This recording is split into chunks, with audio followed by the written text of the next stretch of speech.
The first rays of dawn crept through the floor to ceiling windows of the Tribeca penthouse, painting the bedroom in shades of gold and amber. Alexander Hartfield, 45 years old and worth more money than most men could spend in 3 lifetimes, opened his eyes to what should have been the perfect morning. Beside him, Elena Rivera slept peacefully. Her dark hair spilled across the white pillowcase like ink on fresh snow. Her breathing was soft and steady, the kind of deep sleep that comes only when the soul feels safe. Last night had been their first time truly connecting, not just physically, but in that rare way where two people stop being separate and become something more, something whole.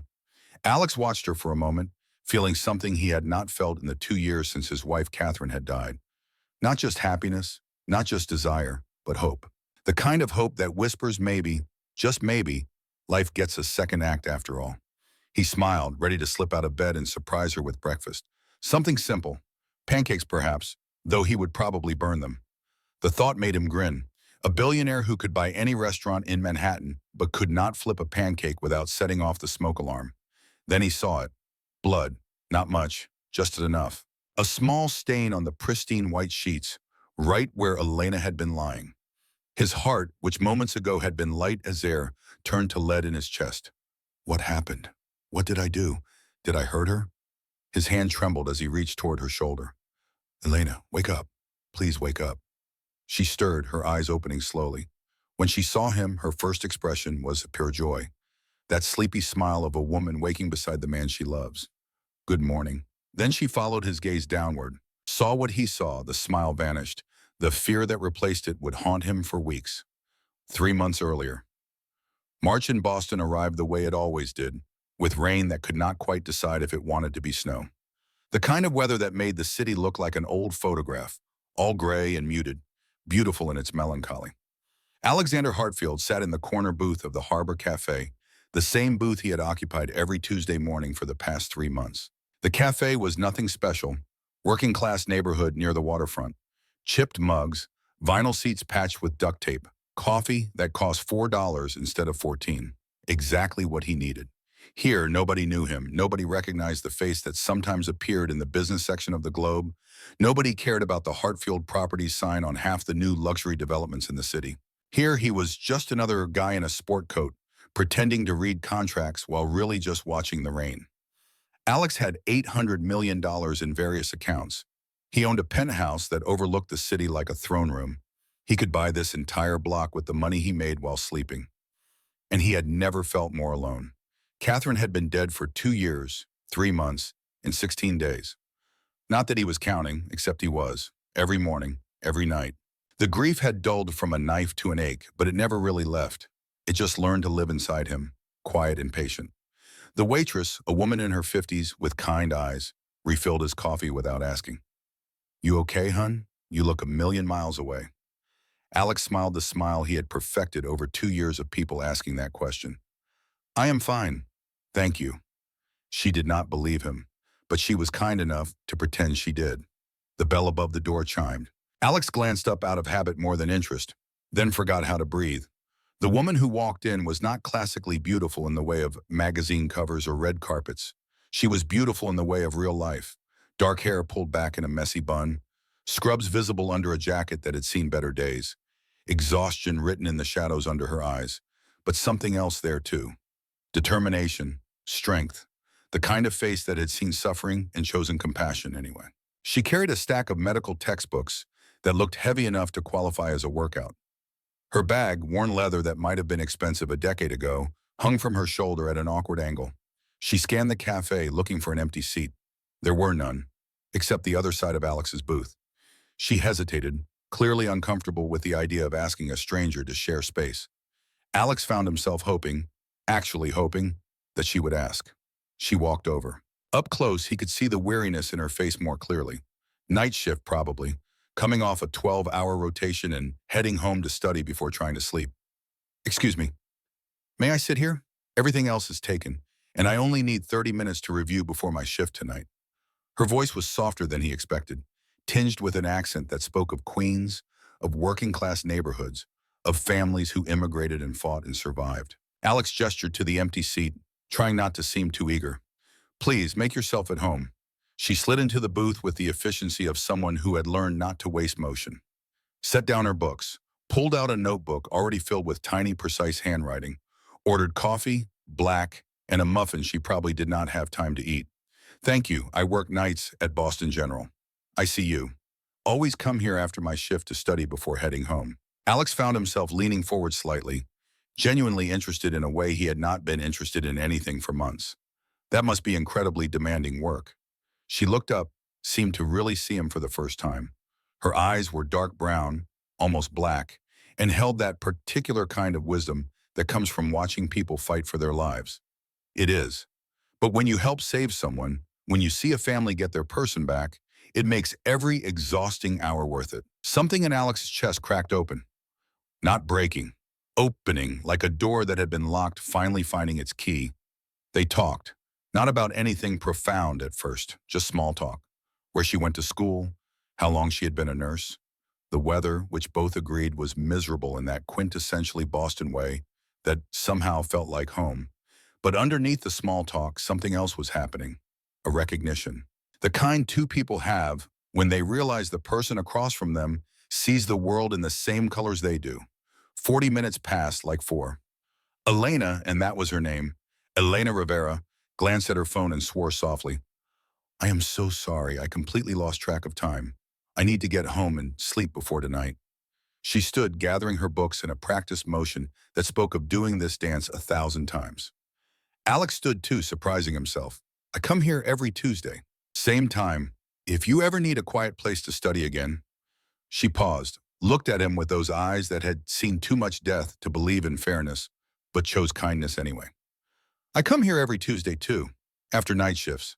The unspoken agreement hung in the air between them. Next Tuesday, same time, same place. She left, and Alex sat back down in a booth that suddenly felt empty in a way it had not felt empty before. He did not know her last name, did not know where she lived or if she was seeing someone or what her favorite color was, but he knew with the kind of certainty that defies logic that his life had just changed. The next Tuesday, she was there, and the Tuesday after that, and the one after that. Their 30-minute coffee breaks stretched to an hour, then 90 minutes. By the fourth week, they were the last ones in the cafe, talking until the owner started stacking chairs on tables. Alex learned that Elena had grown up in Queens, daughter of a mechanic and a teacher, that she had worked 3 jobs to get through nursing school even with a scholarship, that her grandmother had died of lung cancer when Elena was 16, and the nurses who cared for her had been so kind, so present, that Elena knew in that hospital room that she wanted to be that person for someone else. Elena learned that Alex worked in real estate, that he had grown up poor in South Boston, son of a construction worker, that his wife had died 2 years ago after a 3-year battle with breast cancer, that he did not know how to be happy anymore. But sitting here with her, he was starting to remember what it felt like to want to try. What he did not tell her was that his company was worth $500 million, that he owned the penthouse she could probably see from her apartment window if she looked in the right direction, that the watch he had left at home, afraid it would give him away, cost more than her annual salary. He told himself it was not lying, just incomplete truth, waiting for the right time. Really, he was terrified that if she knew, everything would change. She would see dollar signs instead of him.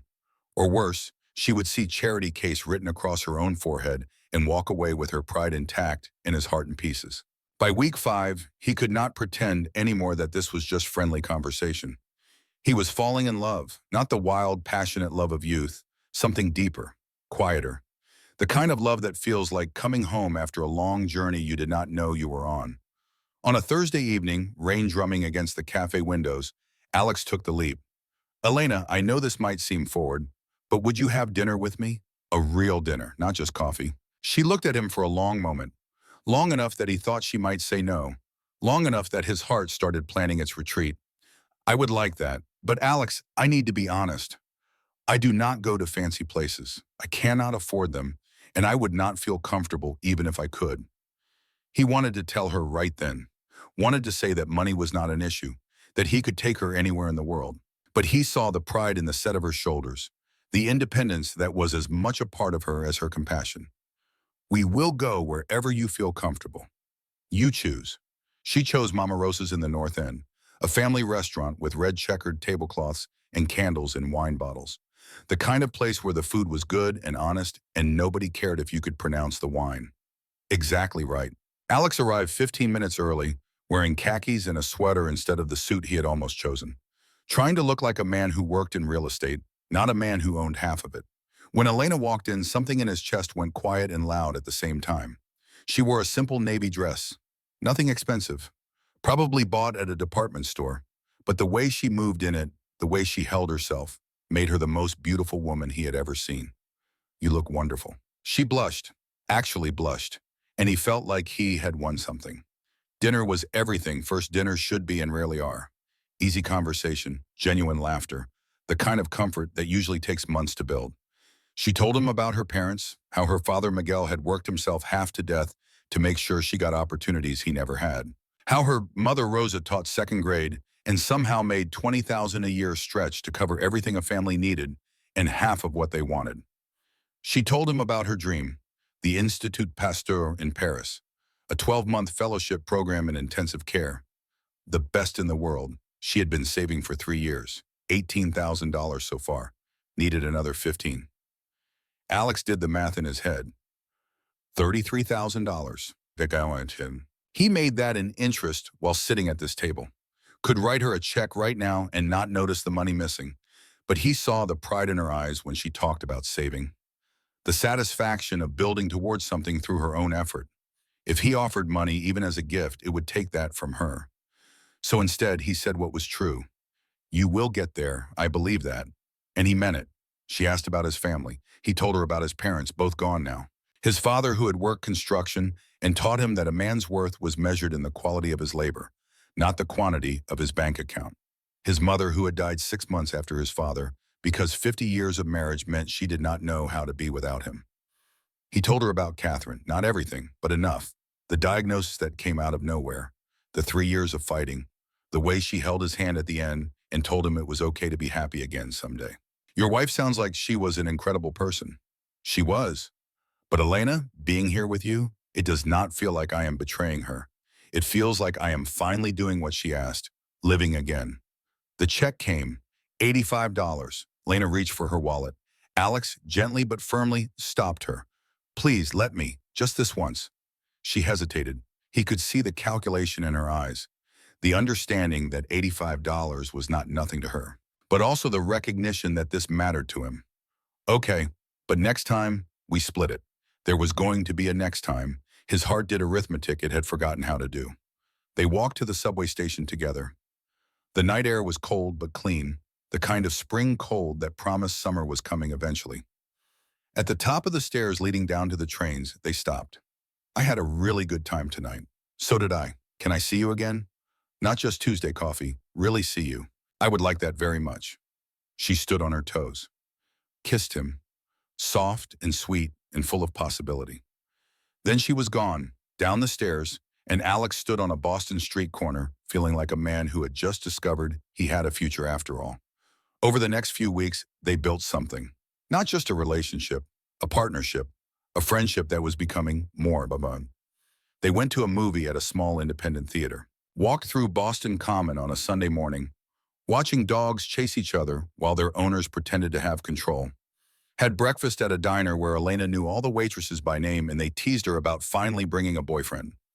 Alex met her world, the hospital where she worked, where he watched her save a man's life with steady hands and calm voice while everyone else panicked. The church she attended, St. Catherine's, where Father O'Brien gave sermons about mercy and second chances that felt written specifically for Alex's life. Elena met parts of his world, carefully curated parts. The opera, where he watched her cry during an aria about lost love found again. An art gallery opening that Marcus had invited them to, where Elena held her own in conversations about art she had only read about in books. But he still had not told her about the money, about who he really was. It was Marcus who finally called him on it. They were in Alex's office, Marcus having stopped by after a meeting. 52 years old, recently widowed himself, Marcus Wellington had been Alex's business partner for 15 years and his friend for longer. You are going to have to tell her eventually, I know. So why have you not? Because I am terrified. The moment she knows, everything changes. She will either want me for the money, which would destroy me, or she will push me away because of the money, which would destroy me differently, but just as completely. Or, Marcus said quietly, she will not care. Because she loves you, not your portfolio. How can I know that if I do not give her the chance to prove it? The question hung in the air like smoke.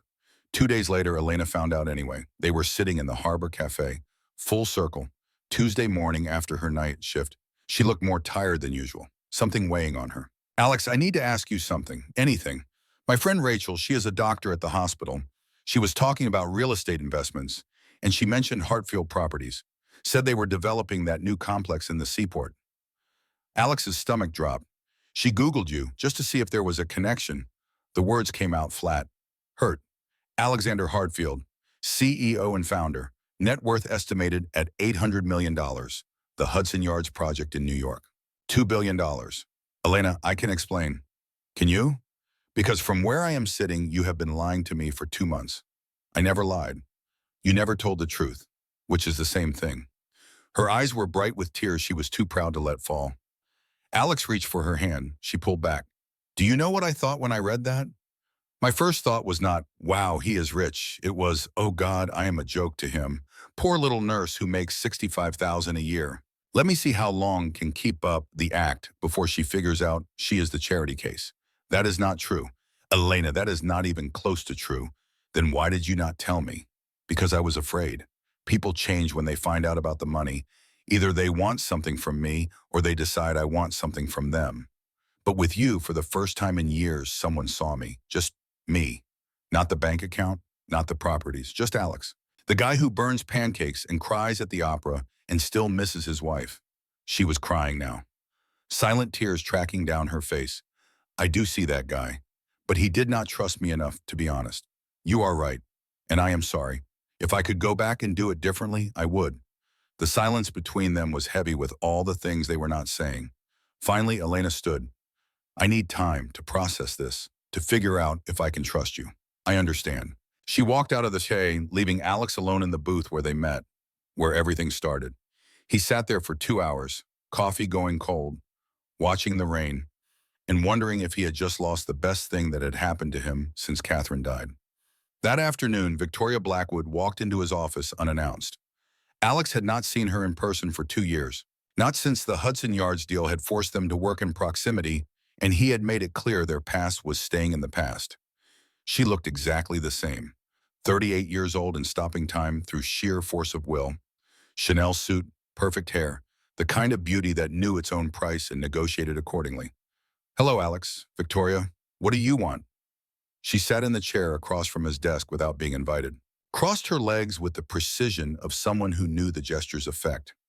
I heard you are seeing someone. A nurse? He should have known she would find out. Victoria made it her business to know things. That is none of your concern. Actually, it is. We are partners on Hudson Yards. $2 billion project. I need to know your head is in the game. My personal life does not affect my business. Does it not? You seem distracted lately. Marcus mentioned you have been working from home more, taking long lunches. Very unlike the Alex I know. The Alex you knew does not exist anymore, Victoria. That man died when Catherine did. She flinched. Good. Let her remember that she had walked away from him once because marriage and children did not fit her timeline. Let her remember that he had found someone else, married her, loved her, lost her, and still never looked back at Victoria with anything but relief at the bullet dodged. I have a proposal. Of course you do. She opened her briefcase, slid a contract across his desk. Phase 2 of Hudson Yards, $3 billion. My investors, your construction. 60-40 split in your favor. He scanned the terms. It was, objectively, an incredible deal. The kind that could define a career. Legacy money, generational wealth. What is the catch? We work closely for the next 6 months. Some travel together. Partnership meetings. You know how it is. He knew exactly how it was. Victoria positioning herself back in his life. Victoria who had heard he was with someone and could not stand it. Victoria who wanted what she had thrown away 5 years ago when she chose corner office over nursery. I will review it. Do not take too long. I have other partners interested. After she left, Alex sat with the contract, thought about the money, about what it could build, about legacy and empire and all the things he used to think mattered. Then he thought about Elena, about the way she looked when she talked about saving lives, about how she made him feel like maybe being Alex Hartfield was enough, even without the billions attached. He picked up his phone. Dialed Marcus. I am going to decline Victoria's offer. Are you insane? That is $3 billion. I know, but it is not worth it. Because of the nurse. Because of Elena. Yes. Marcus was quiet for a moment. Good. I like her better than Victoria anyway. Friday night, Alex's phone rang. It was Elena. Hi, I have been thinking. Anne, can we talk? In person? He was at her apartment in Queens 20 minutes later. A fourth-floor walk-up in a neighborhood where his car probably cost more than the entire building. He did not care. She opened the door, gestured him inside.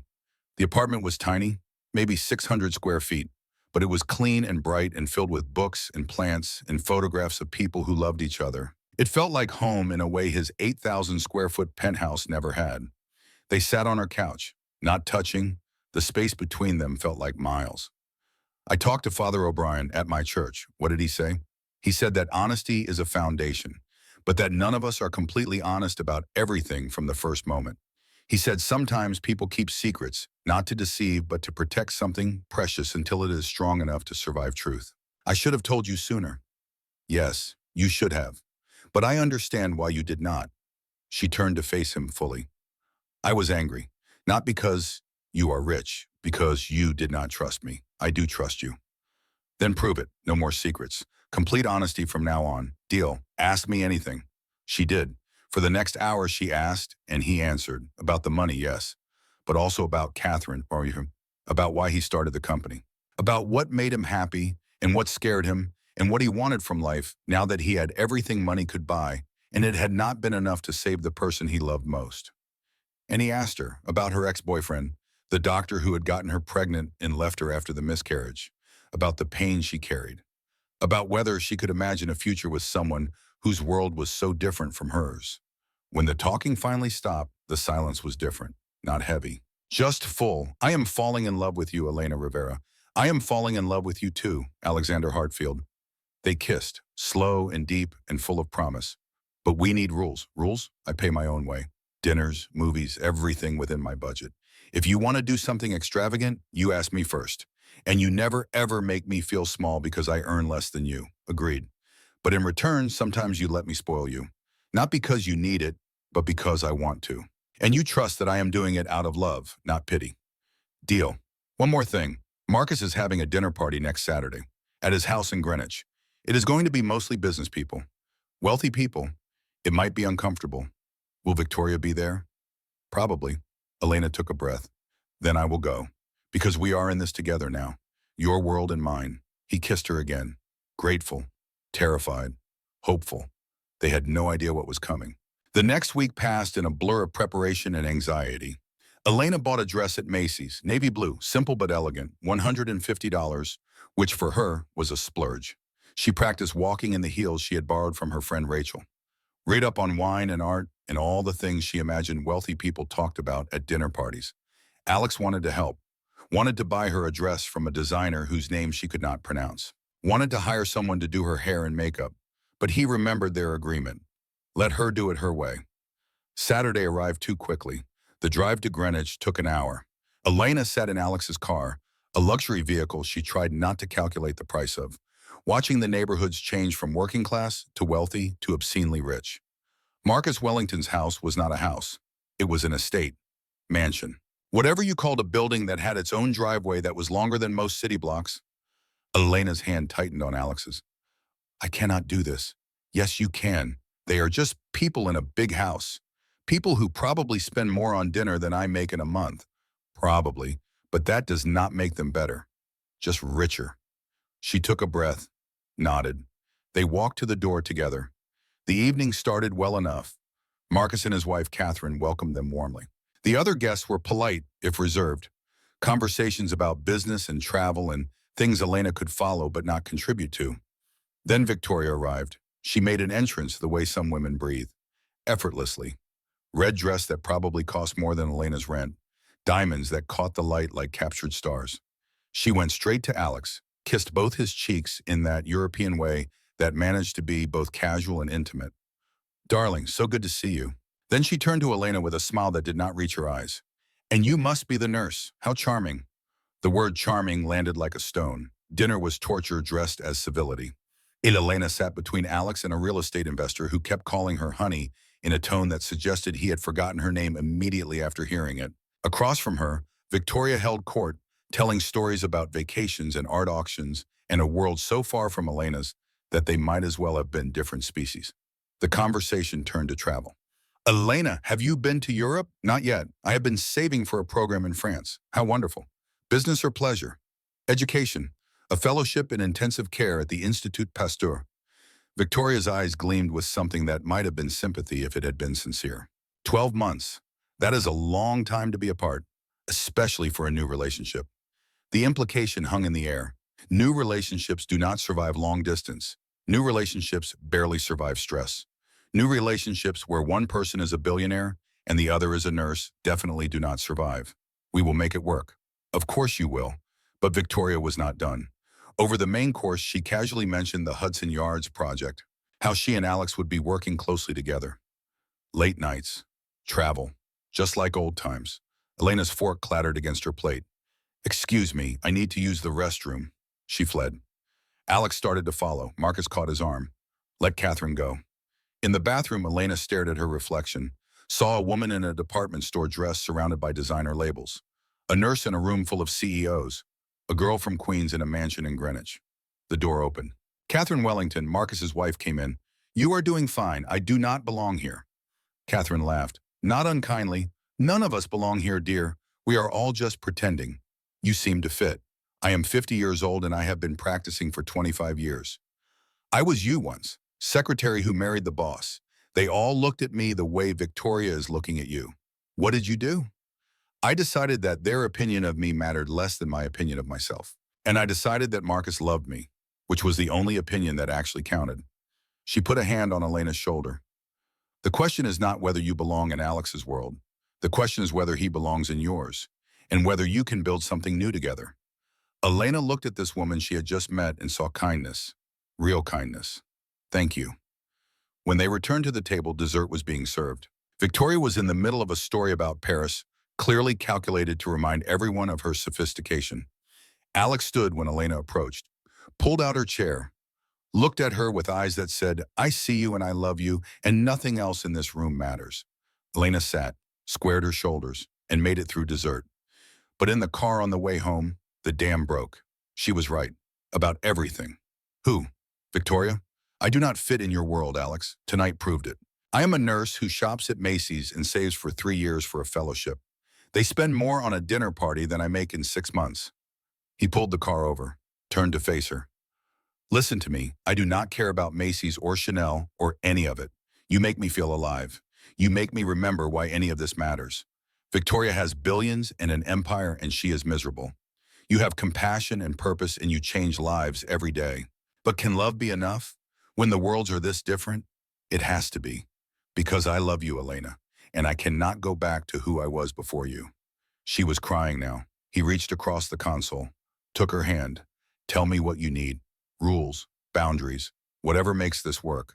I need to know I am your partner, not your charity case, not someone you are rescuing. You are not. You never were. And I need you to prove it. When Victoria or anyone else tries to make me feel less than, I need you to show them I am not. I will. Starting now. They drove back to the city in silence. Not the awkward kind. The kind where two people have said everything that needs saying and are just sitting with it. At her apartment, she invited him up. I love you, Alex. Despite tonight, maybe because of tonight, because you chose me over making them comfortable. I will always choose you. They kissed on her couch, made love in her small bedroom with traffic sounds drifting through the window and morning light promised in a few hours. It was imperfect and messy and real. And for the first time since Catherine died, Alex Hartfield felt like he was exactly where he belonged.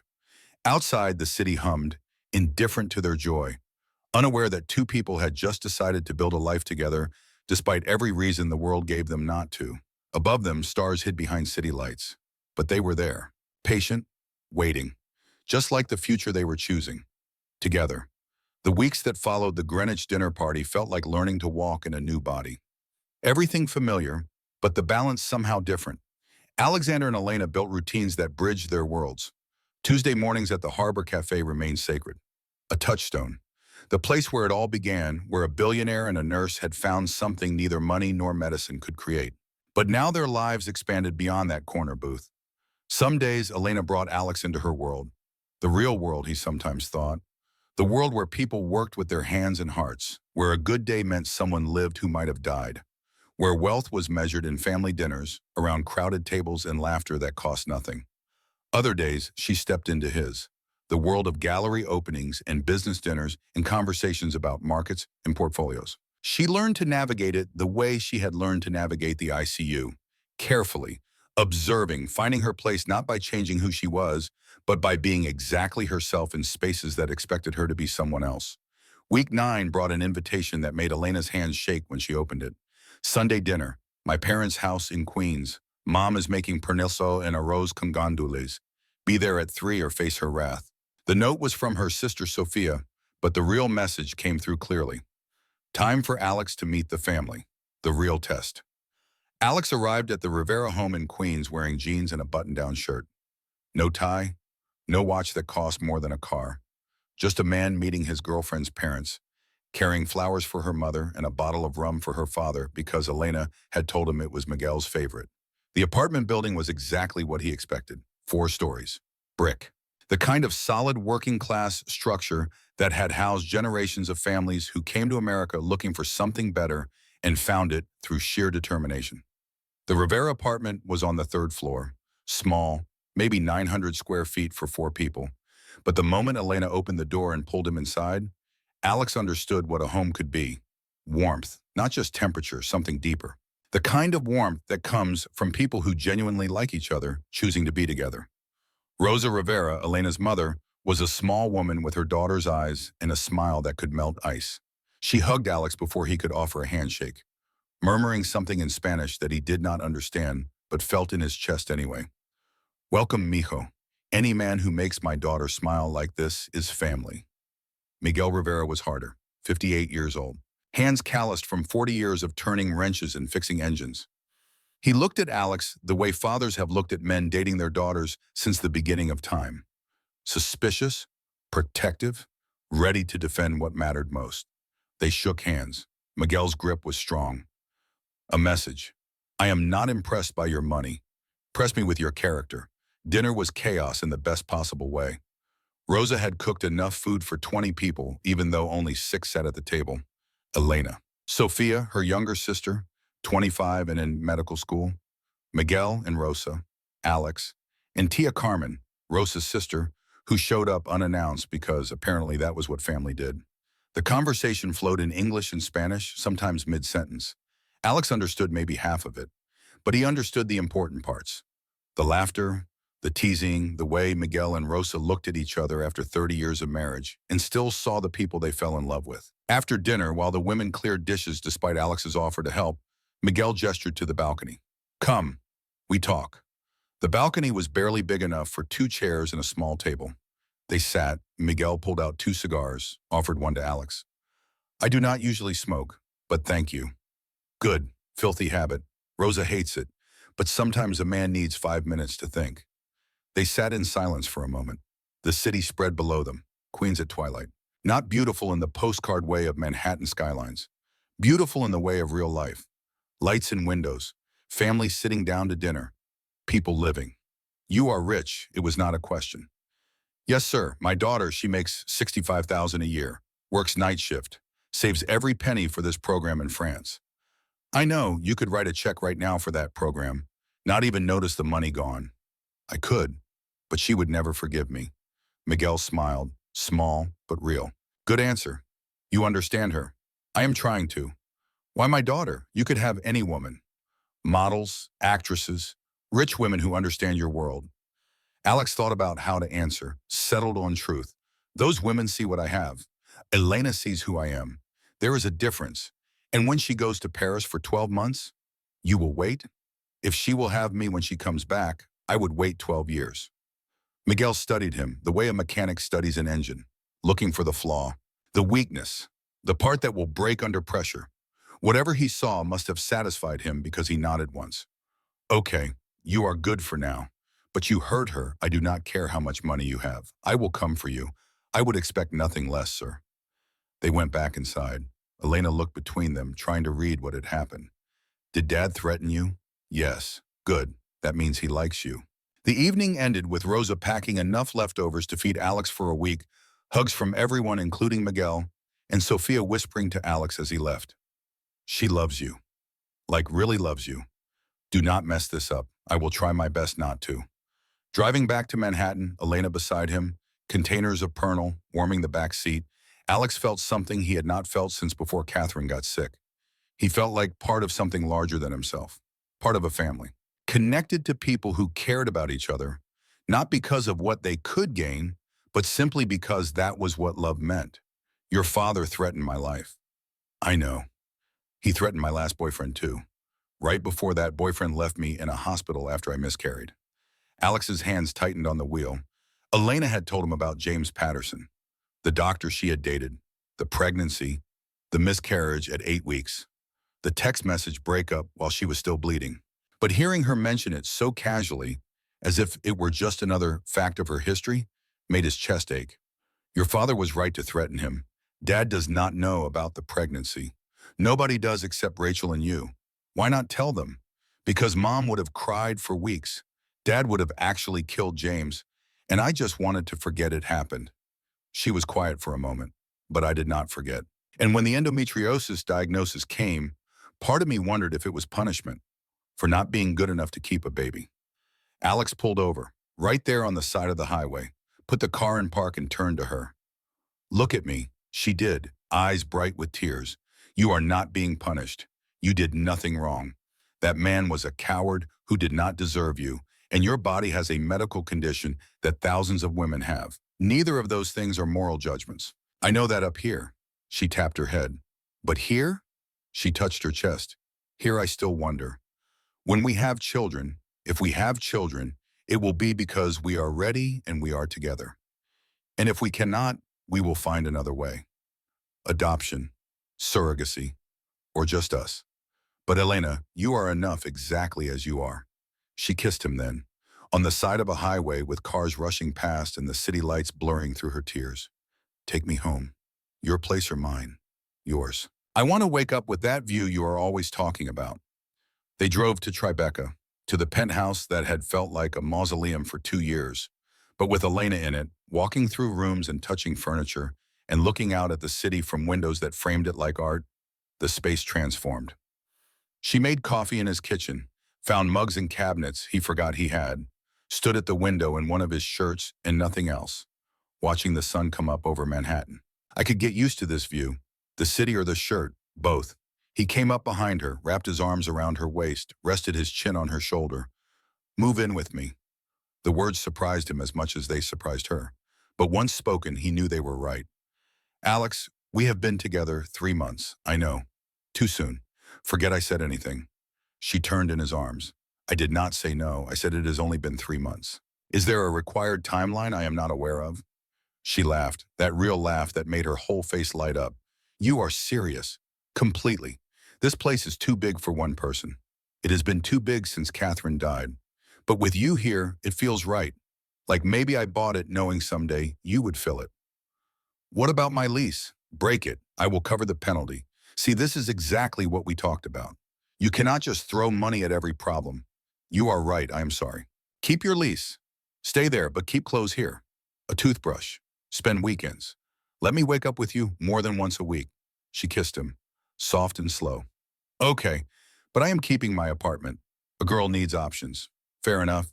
They spent the weekend in the penthouse, cooking, watching movies, making love in the middle of the afternoon just because they could, learning each other's rhythms, how she liked her coffee, how he needed silence in the morning to think. Small things that added up to intimacy. Monday came too soon. Elena had a shift. Alex had meetings. Real life reasserted itself with all its demands and schedules. But something had shifted. They were not just dating anymore. They were building something. Deliberately, carefully, with intention. Week 10 brought another integration of worlds. This time, Elena's church. I go to Mass on Sundays at St. Catherine's. Would you come with me? Alex had not been to church since Catherine's funeral. 24 months of avoiding God because he was angry about unanswered prayers and loss that felt like cruelty. I have not been to church in a long time. I know.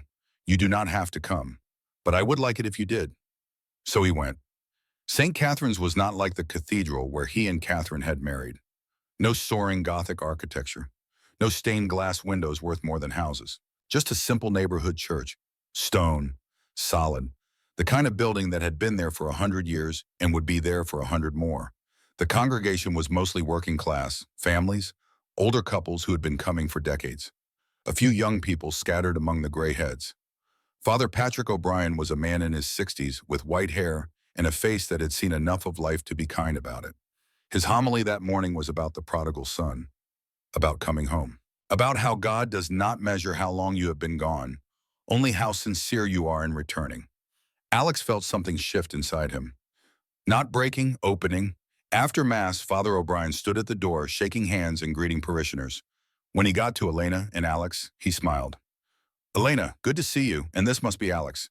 Father, how did you know, my dear? You have been coming to this church for 5 years. I have never seen you smile the way you smile when you talk about him. Elena blushed, actually blushed. Father O'Brien turned to Alex. Welcome home, son. 2 words, but Alex felt them settle into his bones. Home. Maybe that was what this was. Not just falling in love with Elena, but finding his way back to faith, to community, to the understanding that wealth and success meant nothing if you had no one to share it with and no higher purpose to guide it. They had lunch after church at a diner where Elena knew half the staff. She introduced him as my boyfriend Alex, and he felt ridiculously proud of the label. That afternoon, walking through Brooklyn Bridge Park, Elena brought up Paris. I got the acceptance letter. I start in September. 6 months away. Alex's stomach dropped, but he forced a smile. That is incredible. I am so proud of you. It is 12 months, a year apart. We will make it work. I will visit. You will come home for holidays. We will video call every day. What if it does not work? What if distance kills this? He stopped walking, turned to face her, took both her hands. Then we will have tried. But Elena, I would rather have you for 11 months out of the year for the rest of my life than lose you now because we are afraid of temporary separation. You really mean that, every word. She kissed him there in the park. People walking by smiled. New York City, usually so indifferent to public displays of affection, seemed to approve. That night, back at his penthouse, they made love with new urgency, as if trying to memorize each other, store up moments against the separation to come. Afterward, lying in the tangle of sheets with the city glowing beyond the windows, Elena spoke into the darkness. I want this to work. Us. More than I have wanted anything in a long time. It will work, I promise. Week 12 arrived with the weight of endings and beginnings. Alex made a decision that would have seemed insane to his business self of 6 months ago. He called Victoria. I am declining your offer. The Hudson Yards Phase 2 project. There was silence on the line. Then, you are joking. No, I appreciate the opportunity, but I cannot work with you. Not like that. Because of her, the nurse, because of Elena. Yes. And because I do not trust your motives, Victoria. You do not want a business partner. You want a second chance at something we both know is over. That is not fair. It is completely fair. You walked away because you wanted your career more than you wanted a family. I respect that choice. But you do not get to come back now and disrupt my life because you have regrets. This project is worth $3 billion, Alex. Legacy money. I have enough money. What I need is peace, and Elena gives me that. You are throwing away your future for a woman you have known 3 months. No, I am choosing my future. There is a difference. He hung up, felt lighter than he had in weeks. Marcus called 10 minutes later. Did you really just turn down $3 billion? Yes, because of Victoria, because of Elena. Marcus laughed, the kind of laugh that comes from genuine respect. Good for you. Catherine would have liked her, you know. Elena, I think so too. That Friday, Elena received her own life-changing communication. An email from the Institut Pasteur. Fellowship confirmed. Start date September 15th. Duration 12 months. Congratulations. She stared at the screen. This was everything she had worked for. 3 years of saving, countless extra shifts. A dream made real through sheer determination. But all she could think was 12 months away from Alex. She called him, crying. He could not tell if they were happy tears or sad tears. Turned out they were both. I got in, Paris. It is real. He was in his office, left immediately. Drove to her apartment, held her while she cried on her couch. This is amazing. You are going to learn so much. Become even more incredible than you already are.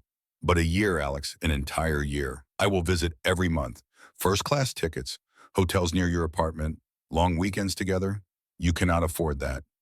She looked at him, then laughed through her tears. Okay, obviously you can afford it, but still, then I will do it, because you are worth it. Because this is your dream, and I will not let you give it up for me. What if you meet someone else while I am gone? I will not. How can you be sure? Because, and he got down on one knee right there on her worn couch, I am in love with you, Elena Rivera. Completely. Irrevocably. No one else could compare. He pulled a small box from his pocket, had been carrying it for 2 weeks, waiting for the right moment. This is not a proposal, not yet. This is a promise. He opened the box. Inside was a simple diamond ring. Elegant, understated, perfect. A promise that when you come back from Paris, I will be here, waiting, ready to build whatever life you want. Marriage if you want it, children if we can have them, just us if that is what we get. Promise me our future. She was crying too hard to speak. Nodded instead, held out her hand. He slipped the ring on her finger. Perfect fit, like it had always belonged there. They made love on her couch, then in her bed, then again in the shower because apparently 12 months of separation required stockpiling memories. That night, lying in her small bed with sirens wailing outside and the city alive around them, Elena said the words that would change everything. I want one thing before I go to Paris. Anything. You, all of you. Here. In this bed.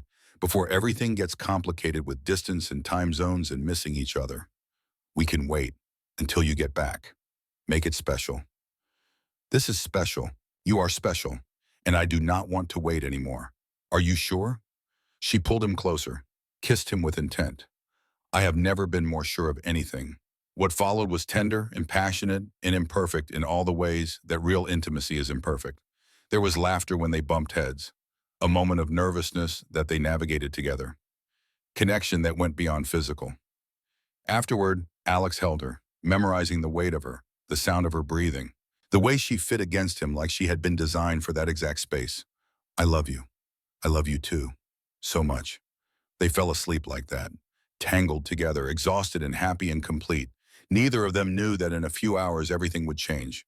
When Alex woke at dawn, the first thing he saw was blood. Not a lot, but enough. On the sheets where Elena had been lying, his first thought was panic, raw and immediate. What happened? Did I hurt her? His hand shook as he touched her shoulder. Elena, wake up, please. She stirred, smiled before opening her eyes, that sleepy smile of contentment. Good morning. Then she saw his face, saw where he was looking, followed his gaze to the sheet. The smile vanished. As a nurse, her training kicked in immediately. Clinical assessment. She touched her abdomen. Felt something. Not right. We need to go to the hospital. What? Why? Alex, this is not normal. I need to be checked. He was dressed in under a minute, helped her dress. They took a cab to Boston General because it was faster than trying to navigate morning traffic. In the emergency room, Elena's friend Rachel was on shift. Saw them come in, saw Elena's face and knew immediately something was wrong. What happened? Abnormal bleeding after intercourse. Pain in lower abdomen. Rachel got her into an exam room immediately. No waiting, no triage. Alex sat in the waiting room, hands shaking, praying to a God he had only recently started believing in again. Please, not again. I cannot lose another person I love. Please. Hours crawled by, each minute an eternity. Finally, Dr. Helen Morrison, a gynecologist Elena knew from the hospital, came out to talk to him. Mr. Hartfield, how is she? Stable? No immediate danger, but we found something. His heart stopped. Elena has endometriosis, moderate stage. The bleeding was caused by lesions that were aggravated by sexual activity. Is it treatable? Yes. Hormone therapy, possibly surgery, but there are implications for fertility. Her chances of natural conception are reduced by 40 to 50%. Can I see her? Of course. She asked for you. Elena's hospital room was small, sterile. She sat in the bed with an IV in her arm, trying to be brave. When she saw Alex, the bravery crumbled. I am sorry, he was at her side immediately. Sorry for what? I ruined everything. Last night, now this, and I might not be able to give you children. Stop, listen to me. This is not your fault. This is a medical condition, and we will handle it together. But you want a family. You told me. I want you, Everything else we will figure out. He sat on the edge of the bed, took her hand. Elena Rivera, I love you. Not your reproductive system. You. And we have options. IVF, adoption, surrogacy, or just us and a life full of other kinds of meaning. You really mean that? Every word, she cried. He held her. And in that hospital room with fluorescent lights buzzing overhead and the smell of antiseptic in the air, they made a commitment deeper than any wedding vow. They would face this together, whatever came. 2 days later, Elena was released with hormone medication and instructions to follow up in 3 months. The Paris Fellowship started in 6 months. She could begin treatment now, pause it during the program, resume when she returned. Or she could defer Paris, stay in Boston, focus on treatment and trying to conceive now while she was younger. Alex left the decision entirely to her. You go to Paris, your dream, your career. We are young enough that a year will not make the difference. What if it does? Then we will deal with it when you get back. But I will not let you give up Paris for a maybe. You are sure? Completely. So it was decided. Elena would go to Paris in September. Alex would visit monthly. They would do long distance for 12 months and then figure out the rest. They had 4 months to prepare. Those months were among the happiest of Alex's life. They fell into a routine. Elena spent weekends at the penthouse. They attended Mass together at St. Catherine's every Sunday, had dinner with her parents every other week. Alex started a new project, a community center in Queens, medical clinic, job training, after-school programs. He named it the Rivera Community Center. Elena cried when he told her. Victoria tried once more to interfere, showed up at Elena's hospital with flowers and poison disguised as concern. I heard about your condition. Endometriosis is so difficult. Elena, already exhausted from a double shift, just stared at her. What do you want, Victoria? To apologize. I was cruel at the dinner party. Okay, apology noted. And to give you some advice. Woman to woman. I do not need your advice. Alex wants children. He always has. And now you might not be able to give him that. If you really love him, maybe the kindest thing is to let him find someone who can. Elena felt rage bubble up, but she was too tired to engage. Get out. I am just being realistic. You are being manipulative. And I am done. Leave before I have security escort you out. Victoria left, but the seeds of doubt remained. That night, Elena cried in Alex's arms. What if she is right? What if I cannot give you children and you resent me? I could never resent you. And Elena, we do not even know if children are possible for us yet. We are borrowing trouble from a future that does not exist. But what if? No what ifs. We are together. We love each other. The rest we will face when and if it comes. A week later, Alex took action, called his lawyer, filed for a restraining order against Victoria. Harassment, stalking, violation of medical privacy. Word spread through their business circles. Victoria's reputation took a hit. Her board questioned her judgment. Investors pulled back. She called him. Furious, you are destroying me. You destroyed yourself. I am just making sure you cannot hurt Elena anymore. I loved you. No, you loved the idea of me, of us as a power couple. But you never actually saw me, Victoria. Not the way Elena does. And she is so perfect. She is human, flawed, real. But she sees me, the actual me. Not the portfolio, not the penthouse, just Alex. That is love. The line went quiet. When Victoria spoke again, her voice was different, smaller. I made a mistake, ending our engagement. Yes, you did, but not for the reasons you think. You made a mistake because you chose career over connection. And there is nothing wrong with that choice. But you do not get to come back years later and try to sabotage someone else's happiness because you regret yours. I am alone, Alex. Then find someone. Get therapy. Figure out who you are when you are not trying to build an empire. But leave me and Elena alone. He hung up and felt the last piece of his past finally settle into place. The months rushed by. June, July, August, each day bringing them closer to separation. They made memories deliberately, went to Cape Cod for a weekend, saw Broadway shows, had picnics in Central Park. Small moments, big moments, all of them mattering. The medical update in August brought mixed news. The hormone therapy was working. Lesions reduced by 30%. Chances of conception improved slightly. But Dr. Morrison recommended they wait until after Paris to treatment. Elena's body needed time to fully respond to treatment, So they waited and counted down. September 15th arrived with the inevitability of tide. Alex drove Elena to Logan Airport, her bags packed, her fellowship materials organized, her excitement and terror warring on her face. At the terminal, they held each other. 12 months, 52 weeks.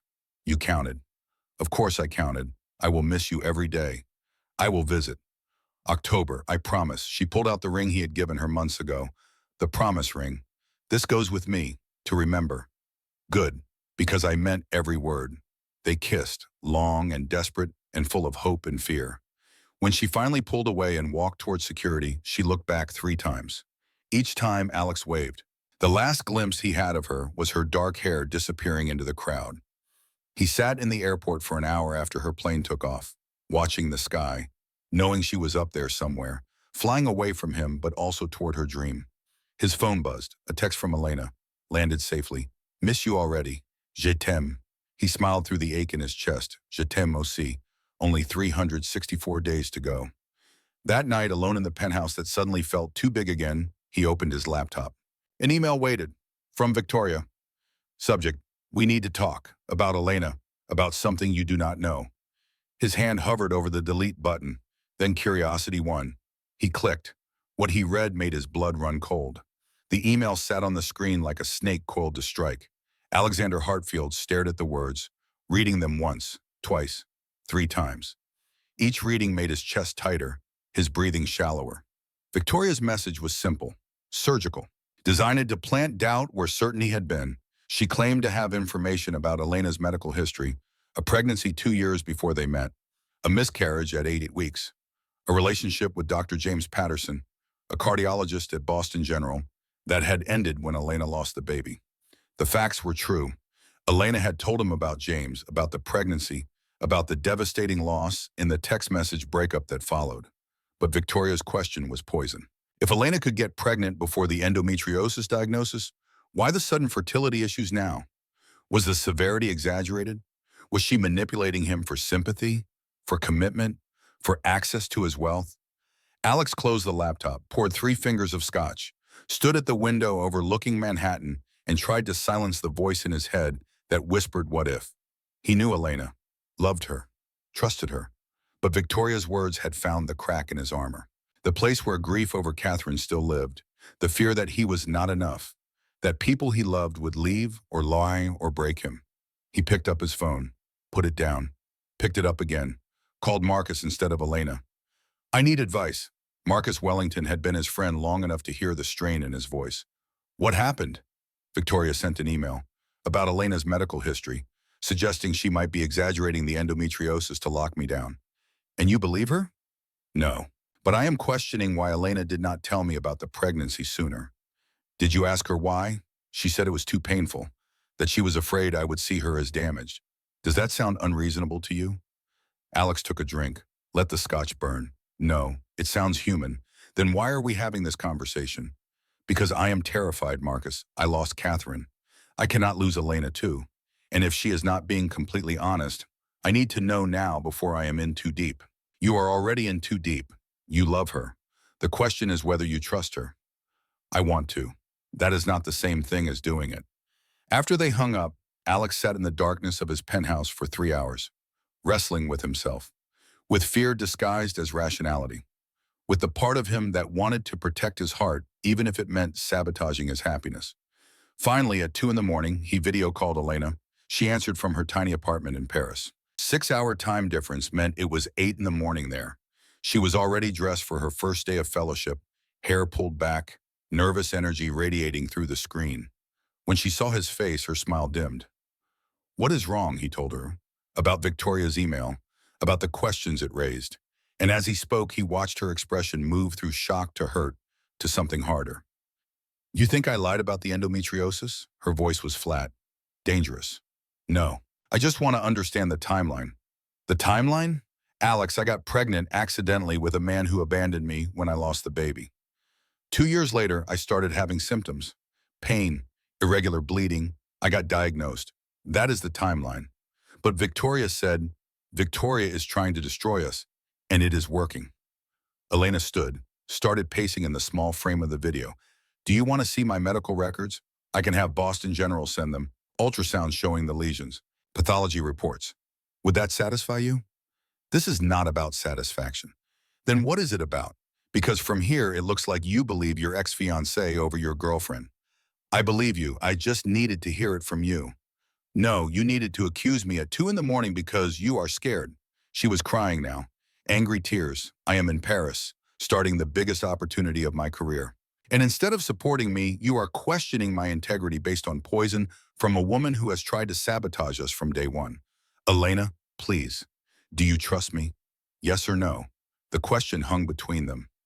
Simple, devastating. Alex knew the answer should be immediate, reflexive.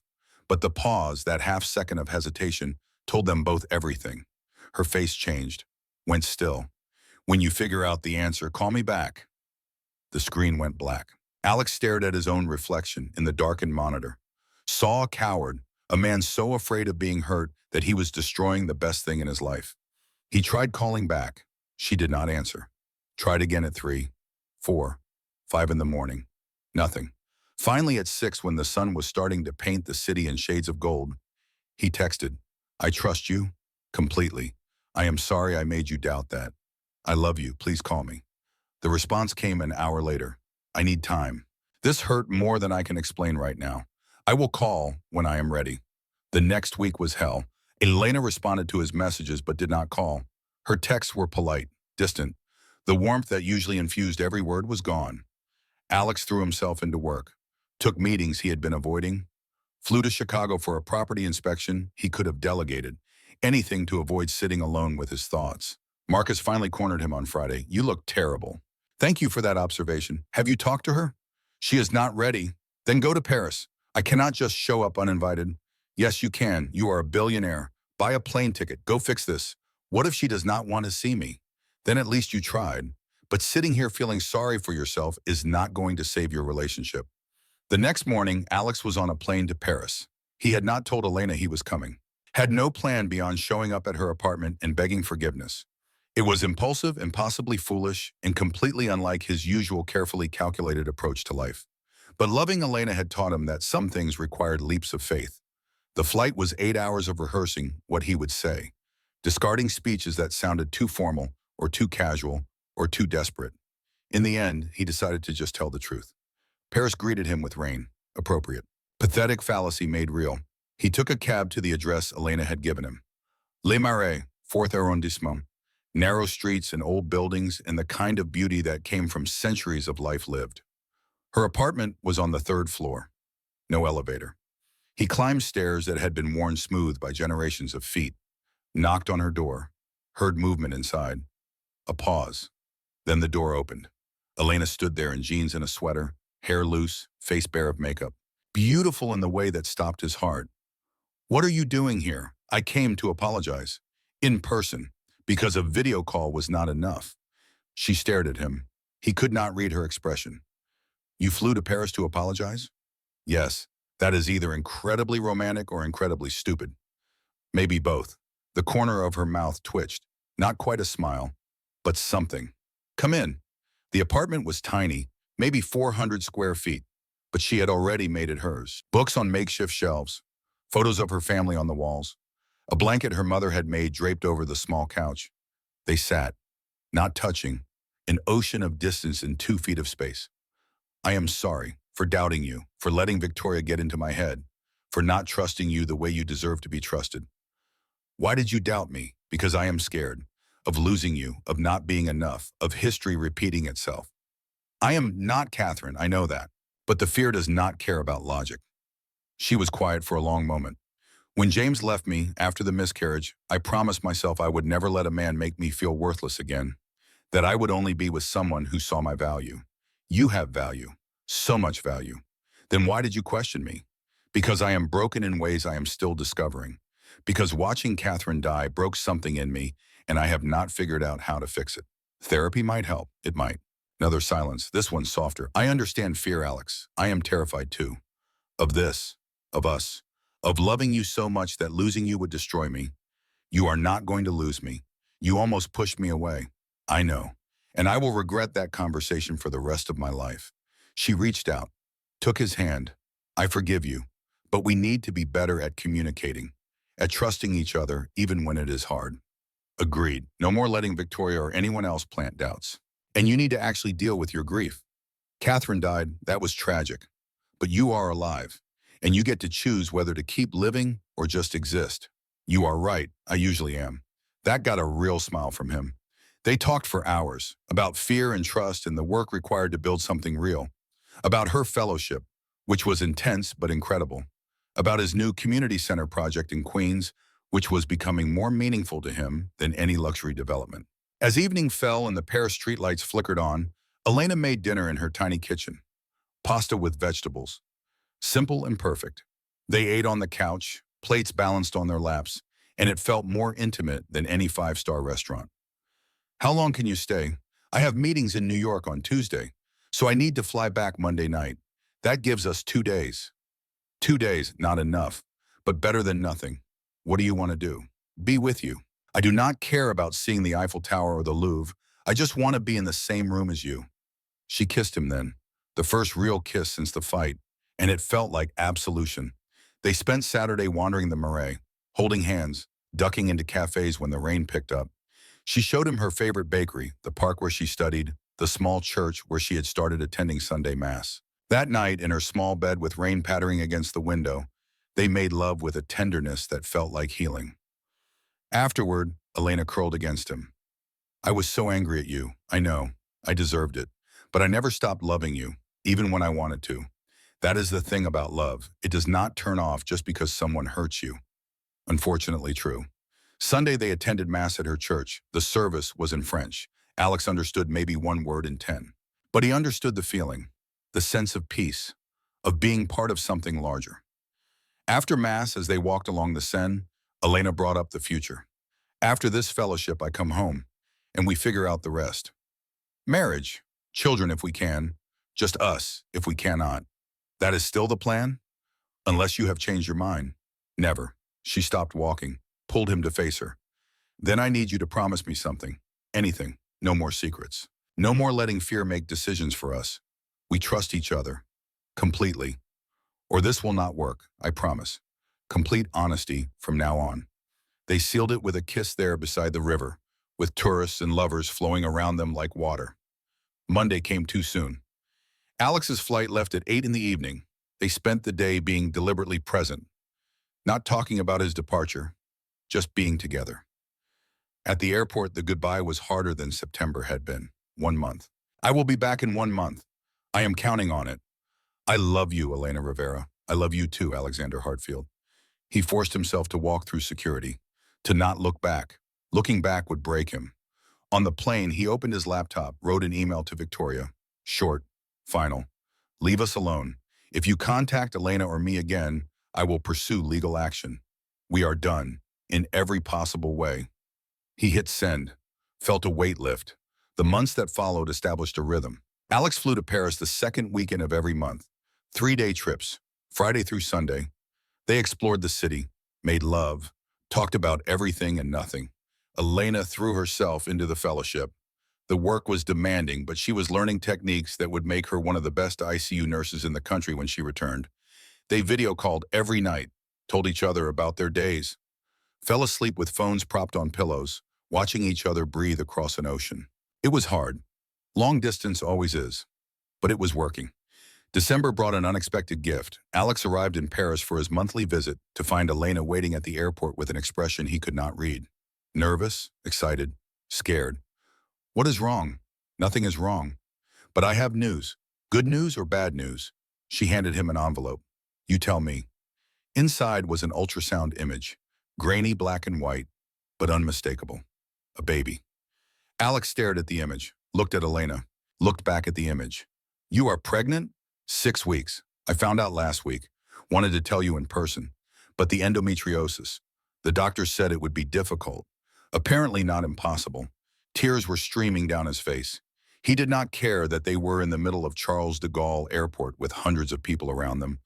We are having a baby. We are having a baby. He picked her up and spun her around, laughing and crying at the same time. A French woman walking by smiled and said something that sounded like congratulations. They went straight to Elena's apartment, could not keep their hands off each other.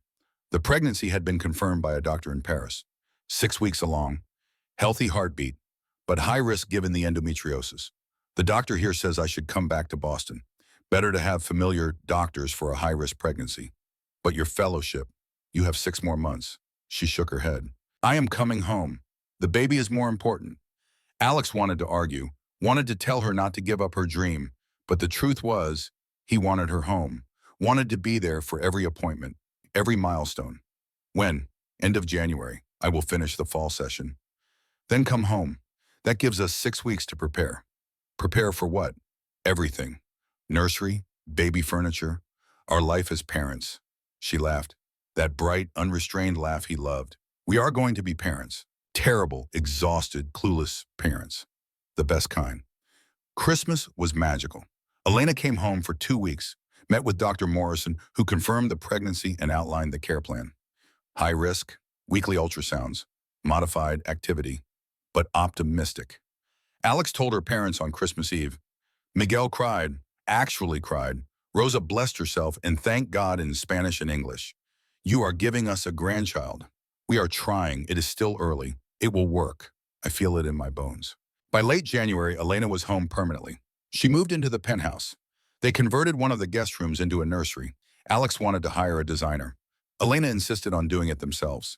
They painted walls a soft yellow, assembled furniture that came with instructions neither of them could decipher, laughed when they put the crib together backward and had to start over. At the 20-week ultrasound, they learned the gender. It is a girl. Alex could not speak, could not breathe. A daughter. He was going to have a daughter. Elena squeezed his hand. Catherine, if that is okay with you, Catherine Rosa, for both our mothers. Perfect. It is perfect. The pregnancy was not easy. Elena had scares, bleeding at 24 weeks that sent them rushing to the hospital, contractions at 30 weeks that required bed rest. Each crisis aged Alex 10 years. But through it all, Elena remained strong, stubborn, refusing to give in to fear. In May, on a Saturday afternoon, Alex came home from a meeting to find Elena in the nursery, painting, which she was not supposed to be doing. What are you doing? You are supposed to be resting. I was resting. I got bored. You are 7 months pregnant with a high-risk pregnancy. Boring is good. She turned to face him. Pain on her nose, that defiant look in her eyes that he loved and feared in equal measure. I have something to ask you. Okay, marry me. He laughed, then realized she was serious. Are you proposing? You proposed to me in a hospital. I am proposing to you in a nursery. We have a theme. I thought we were waiting until after the baby. We were. But I do not want to wait anymore. I want to be your wife. Want our daughter to be born to married parents. Want to make this official. She got down on one knee, which was difficult at 7 months pregnant. Alexander Hartfield, will you marry me?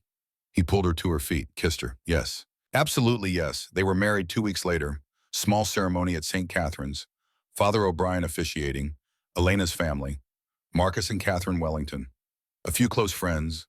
Elena wore a simple white dress that accommodated her growing belly, looked more beautiful than Alex had ever seen her. His vows were simple. Elena, you taught me how to live again, how to love, how to hope. You gave me a future I thought I lost. I promise to honor you, support you, love you and our daughter with everything I have. You are my home. Her vows made him cry. Alex, you saw me when I felt invisible, valued me when I felt worthless, loved me despite every reason the world gave you not to. I promise to be your partner, your equal, your love, for all the days we have. They kissed as husband and wife while everyone applauded. The reception was at the community center in Queens, the building Alex had built, named for Elena's family, everything they needed. Pernil and rice and music and dancing. Elena's father teaching Alex how to salsa while everyone laughed. Rosa crying happy tears. Sophia giving a toast about how her sister always found the good in people, even billionaires. That night in their penthouse, Alex helped Elena out of her dress. Mrs. Hartfield. Mr. Hartfield. I like the sound of that. Me too. 2 months later, on a Tuesday morning, Elena's water broke. They had planned for this. Hospital bag packed. Route planned. But when it actually happened, they both panicked. The drive to Boston General took forever and no time at all.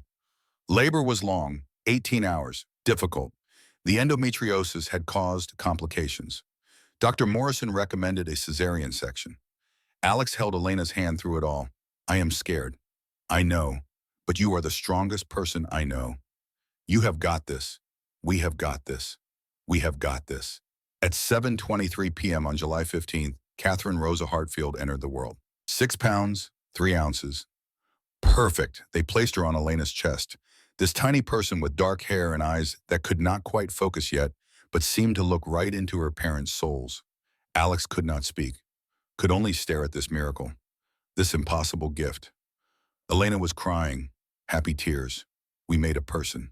We did. She is perfect. She is.